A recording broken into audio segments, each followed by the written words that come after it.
ڕێز و سڵاو بۆیەوە بینەرانی خۆشەویستی تەلەڤیزیۆنی کۆمەڵە بە یارمەتی ئاوڕیانی هاوکار ماتوونێتەوە خزمەتان بۆ پێشکەشکردنی گەشتی هەواڵەکانی ئەمڕۆی هەینی.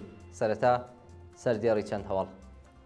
دەست بەسەرکردنی دوو هاوڵاتی لە مەهاباد، ناڕوونی چارەنووسی بەندکراوێکی خەڵکی مەهاباد، بڕینەوەی دارستانەکانی باکووری کوردستان لەلایەن دەوڵەتی تورکیاوە، دۆخی خراپی بەندکراوانی ژنی زیندانی ئەڤین پاش گواستنەوە بۆ زیندانی قەرچەک، دەست بەسەرکردنی 63 کەس لە پارێزگاکانی فارس و بوشێر، مانگرتنی سەراسەری کرێکاران لە بلژیک و گوشاری ترامپ بۆ سەر نەتانیاهۆ بۆ کۆتایهێنان بە شەڕی غەزە.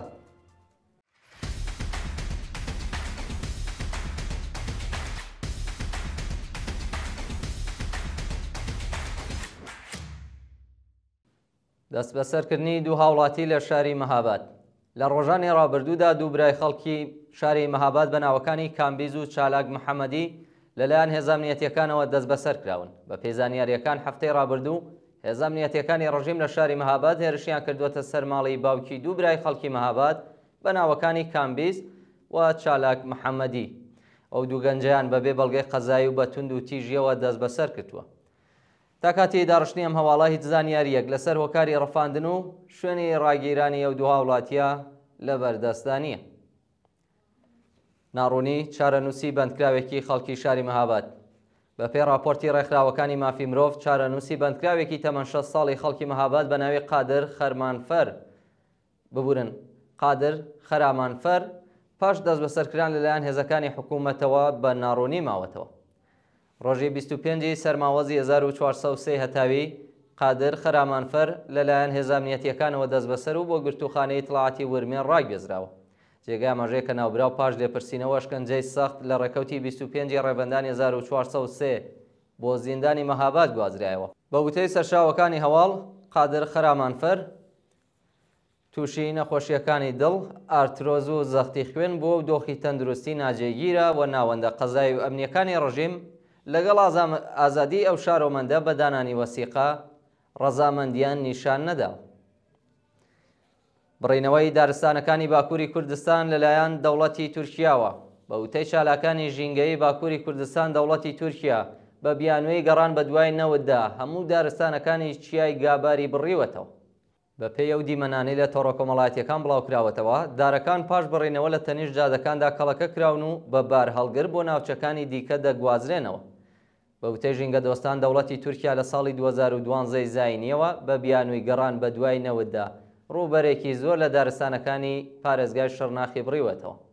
لە ناوچوونی دارستانەکان دیمەنێکی ناخەژێنی بە پارێزگای شەڕناخ بەخشیوە و خەڵکی ناوچەکە داوای کۆتایی هێنان بە کاولکاری دەکەن. برینداربوونی هاوڵاتیەکی بەلوچ بە تەقەی هێزەکانی ڕژیم. ڕۆژی پێنجشەممە 5 پوشپەڕ هێزە ئینتزامیەکانی ڕژیم لە گوندی ئەکبەراوای خاش تەقیان لە ئۆتۆمبیلی شارۆمەندانی بەلوچ کردیەوە. لە ئەنجامی ئەو هێرشەدا شۆفێری ئۆتۆمبیلەکە بریندار و هاوڕێ لەگەڵ کەسێکی دیکە هەردووکیان دەست بەسەر کراون. بە پێی راپۆرتی حاڵوەش، هێزەکانی حکوومەت بە دوای ئۆتۆمبیلی و شارۆمەندە بەلوچەدا کەوتون و ڕاستەوخۆ تەقیان لێ کردووە.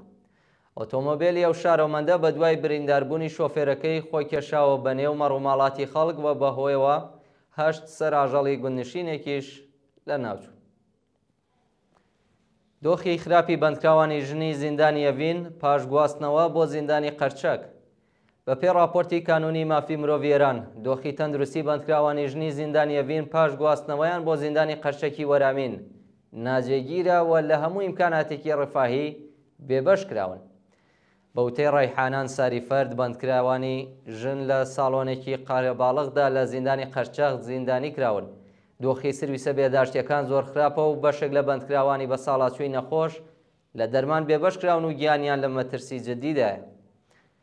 یەکێک لەو بەندکراوانە چالاکێکی کرێکاری بێناو و نیشان بە ناوی مەعسومە نەساجی تەمەن 62 ساڵە کە بە 5 ساڵ و 4 مانگ زیندان سزا درراوە و ساڵی ڕابردووش لە ناڕەزایەتی بە بێبەشبوون لە دەرمان مانی لە خواردن گرتبوو. دەست بەسەرکردنی 63 کەس لە پارێزگاکانی فارس و بوشێر. لە ڕۆژانی ڕابردوودا 63 کەس بە تۆمەتی هاوکاری لەگەڵ ئیسرائیل لەلایەن هێزە ئەمنیەتیەکانی ڕژیم لە ئوسانەکانی فارس و بوشێر دەست بەسەر کراون. بە وتەی چالاکانی مافی مرۆڤ دەستگای قەزای ڕژیم سەبارەت بە ناسنا و هۆکاری ڕوونی دەست بە سەرکراوان و شوێنی ڕاگیرانی بەندکراوان هیچ زانیاریەکی بڵاو نەکردێتەوە، بەڵام سەرۆکی دادگستری فارس بە میدیاکانی وتووە کە دەست بە سەرکراوان تۆڕێکی ڕێکخراوی سەر بە گروپە نایارەکانی ڕژیم بوون کە لەگەڵ بەکرێگیراوانی ئیسرائیلدا هاوکاریان کردو. دادگستری فارس هەڕەشەی لە بەندکراوان کردووە کە لە کەمترین کاتدا بە دوواداچوون بۆ دۆسیەکانیان دەکەن و بە تونترین شێوە سزایان دەدەن. شەپۆلی دیپۆرتکردنەوەی پەنابەرانی ئەفغانستانی لە ئێران هاوکات لەگەڵ شەڕی ئێران و ئیسرائیل. شەپۆلی دەست بەسەرکردن و دیپۆرتکردنەوەی پەنابەرانی ئەفغانستانی دەستی پێکردووە و لە ڕۆژانی ڕابردوودا بەلانی کەم 50,000 شارۆمەندی ئەفغانستانی ڕادەستی حکوومەتی تاڵیبان کراون. بە وتەی بەرپرسانی ڕژیم بەشێکی زۆر لەو کەسانەی هاوکاریان لەگەڵ ئیسرائیل کردووە پەنابەرانی ئەفغانستانی بوون و دەوڵەت بڕیاری داوە کە زۆربەی شارۆمەندانی ئەفغانستانی سنوورداش بکات. لە پارێزگای سیستان و بەلوچستان گەڕان بە دوای پەنابەرانی ئەفغانستانی بەردەوامە و ڕۆژی ڕابردوو مێر منداڵێکی بەلوچی تەمەن 16 ساڵ کە بەڵگەی پێناسیشی پێبووە لەلایەن ئیتڵاعاتی فەراجاوە دەست بەسەر و ڕەوانەی کەمپی دیپۆرتیەکان کراوە. ناسناوی ئەو مێر منداڵە بەلوچە بریتیە لە ئوسامە بیلرانی. پەروەندەسازی هێزە ئەمنیەتیەکان بۆ سەعید دێحقان نەسەب لە یاسوج. بە پێی راپۆرتی کانونی مافی مرۆڤ ئێران دەستگای قەزای ڕژیم لە ئۆستانی کۆهگیلۆیۆ بۆ ئێراحمەد پەروەندەی تازەی بۆ چالاکێکی مەدەنی خەڵکی یاسوج بە ناوی سەعید دێحقان نەسەب دروست کردووە. بە پێی راپۆرتە ئیدارەی ئیتڵاعاتی یاسوج پەروەندەیەکی لەژێر ناوی تەبلیغ دژی نظام بۆ سەعید دێحقان نەسەب ساز کردووە و دۆسیەکەی ڕادەستی دادگای انقلابی وشارە کردووە. دادسەرای یاسوج 5 ڕۆژ مۆڵەتی بۆ چالاکە مەدەنیە داوە کە خۆی بە دادگای انقلاب بناسێنێت و وەڵامی پرسیارەکان بداتەوە. پلانی ترامپ بۆ ئازادکردنی 30 ملیارد دۆلار لە داراییەکانی کۆماری ئیسلامی. بە پێی راپۆرتی CNN دەوڵەتی دۆناڵد ترامپ سەرقاڵی تاوتوێکردنی گەڵاڵەیەک بۆ کەمکردنەوەی گرژیەکان و گەڕانەوەی کۆماری ئیسلامی بۆ سەرمێزی دانوستان لە پێناو ئازادکردنی 30 ملیارد دۆلار لە داراییەکانی ڕژیمە. ئەو بڕەپارەیە بۆ پەرەپێدانی بەرنامەی ئاشتی خوازانەی ئەتۆمی ڕژیم تەرخان کراوە و وردەکاریەکانی ئەو گەڵاڵەیە لە کۆبوونەوەیەکی چەند ساعەتەی ویتکاف لەگەڵ نوێنەرانی چەند وڵاتی عەرەبی تاوتوێکراوە. شایانی باسەکە و کۆبوونەوە 1 ڕۆژ بە دوای هێرشەکانی ئاسمانی ئەمریکا بۆ سەر 3 سایتی ئەتۆمی کۆماری ئیسلامی بەڕێوەچوو. مانگرتنی سەراسەری کرێکاران لە وڵاتی بلژیک. ڕۆژی پێنجشەممە 5 پوشپەڕ شەپۆلی پێنجەمین مانگرتنی سەراسەری کرێکاران لە وڵاتی بلژیک دەستی پێکردو. وێزگەکانی قەتار و فڕۆکەخانەکان داخراون. ماوەیەک لەمەوبەر دەوڵەتی بلژیک گەڵاڵایەکی بۆ برنەسەرەوەی تەمەنی خانەنشینی بۆ 66 ساڵ پەسەند کرد. ئەو بڕیارەی دەوڵەت ناڕەزایەتی کرێکاران و کارمەندانی بە دوای خۆی داهێنا. ڕۆژی ڕابردوو کرێکارانی بەشیات و چۆ فڕۆکەخانەکان دژ بە بڕیاری دەوڵەت دەستیان لە کارکێشایەوە و هەزاران گەشتیار لە وێزگەکانی قەتار و فڕۆکەخانەدا سەرگەردان بوون.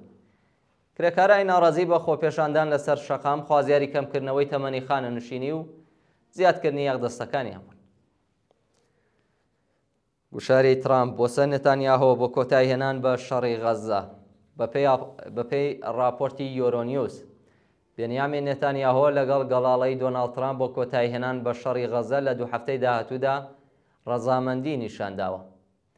بە پێی راپۆرتە بێنیامین نێتانیاهۆ لە پەیوەندیەکی تەلەفۆنیدا بەڵێنی بە دۆناڵد ترامپ داوە کە لە ماوەی 2 هەفتەی داهاتوودا کۆتایی بە شەڕی غەزە بێنێت. ئەو بڕیارەی ترامپ بە دوای هێرشە قورسەکانی ئەمریکا و ئیسرائیل بۆ سەر بنکە نیزامی و ئەتۆمیەکانی کۆماری ئیسلامی دەرچووە و مەبەستی ترامپ لەو بڕیارە پەرەپێدانی پەیمانی ئیبراهیم و ڕادەستکردنی ئیدارەی غەزە بە 4 وڵاتی عەرەبی لەوانە ئیمارات و میسرە. بە پێو گەڵاڵەیە گروپی حەماس شەک دەکرێت و هەموو هێزەکانی بۆ ناوچەیەکی دیکە دوور دەخرێنەوە و هەموو دیلەکان ئازاد دەکرێن. شایانی باسە کە لە هێرشەکانی ڕۆژی ڕابردووی ئیسرائیلدا بۆ سەر غەزە 7 فەلەستینی گیانیان لەدەستا.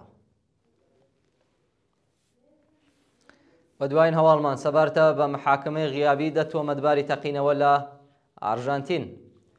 دادوەرێکی ئارژانتینی ڕۆژی پێنجشەممە 5 پوشپەڕ ڕایگەاندووە کە جەلسەی دادگایکردنی 10 تۆمەتباری تەقینەوەی خوێناوی ئامیا کە بووە هۆی گیانلەدەستانی 58 شارۆمەندی یەهودی بە شێوەیەکی غیابی بەڕێوە دەچێت. بەرپرسانی دەوڵەتی ئارژانتین 10 کەسیان وەکو تۆمەتبارانی سەرەکی تەقینەوەی ناوەندی یەهودیەکانی ئامیا لە ساڵی 1994 زاینی دەستنیشان کردووە کە بەشێکیان بەرپرسانی کۆماری ئیسلامی و ئەوانەی دیکان دامانی حیزبوڵای لوبنانن. ژمارەیەک لە تۆمەتباران بریتین لە عەلی فەلاحیان وەزیری پێشووی ئیتلاعات، عەلی ئەکبەر ویلایەتی وەزیری پێشووی دەرەوەی کۆماری ئیسلامی، موحسن ڕەزایی فەرماندەی پێشووی سپای پاسداران، هادی سولەیمانپور باڵوێزی ڕژیم لە ئارژانتین و بەشێک لە کارمەندانی ئەو کاتی باڵوێزخانەی ڕژێمی کۆماری ئیسلامی. جێگەی ئاماژەیە کە لە تەقینەوەکەی ئامیادا 58 کەس گیانیان لەدەستا و 150 کەسی دیکە بریندار بوون. هەروەها ساڵی 1370 هەتاویش لە تەقینەوەیەکی دیکەدا لە باڵوێزخانەی ئیسرائیل لە بۆینس ئایرس 22 کەس کوژراون. بینەرانی خۆشەویست، گەشتیاواڵەکانی ئەمڕۆتان پێشکەش کرا. کات و ساتێکی خۆش بۆ هەموو لایەتە.